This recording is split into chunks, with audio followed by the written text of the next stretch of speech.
Now, here's something you won't hear real estate agents say very often. There are reasons you shouldn't buy a home in Milton in 2026. Buying a home isn't always the right move. Even if prices feel better, and even if rates come down, and even if everyone around you is telling you to just jump in the market. So in this video, I'm going to walk you through 5 very real reasons why buying in Milton this year might not be the right decision for you, and how to know if you're in one of them. Now, I want to be really clear before we start. This isn't about scaring you out of the market. It's about helping you make a decision that you won't regret, because the worst outcome isn't buying too late. It's buying for the wrong reasons and at the wrong time and the wrong situation. So let's get into it. Reason number 1, you don't plan to stay for at least a few years. The first reason you probably shouldn't buy in Milton in 2026 is if you don't expect to stay put for at least a few years. Buying and selling real estate comes with transaction costs, land transfer tax, legal fees, moving costs, agents fees. So if you think that there's a strong chance that you'll need to move again in a year or two because of work, family, lifestyle changes, owning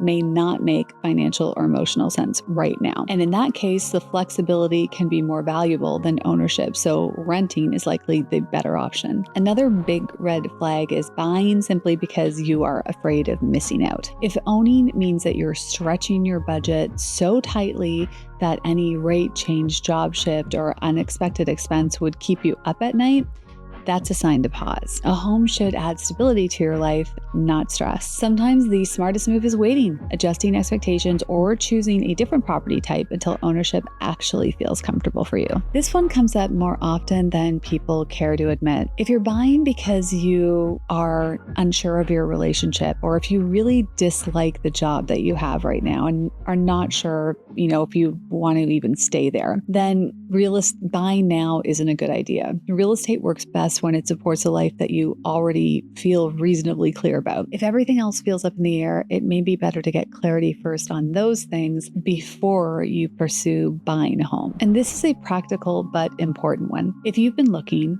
and everything in your realistic price range feels like a compromise and you're going to resent having purchased it, maybe the layout, the neighborhood, the condition, anything like that, then maybe buying a home that you just buy to say that you have one, it could lead to regret. Sometimes waiting for the right fit or adjusting some of your expectations is the better move. And finally, you probably shouldn't buy if you haven't fully run your numbers yet. What I mean is understanding your true monthly costs, knowing how much buffer room that you have, and of course, getting a pre-approval so you're not guessing. If you're still unclear what ownership would actually cost you, then the next step isn't house hunting, it's getting clarity on that. None of these reasons mean that buying in Milton in 2026 is a bad idea. They just mean that it's maybe not the right move for everyone, and that's okay. The goal isn't to buy a home as fast as possible. The goal is to buy a home that fits your life and your budget and your timeline. If you're unsure which side of this you're on, or if you're thinking that maybe buying is the right thing to do, then I did put together a simple buyer's guide that helps you work through these questions clearly.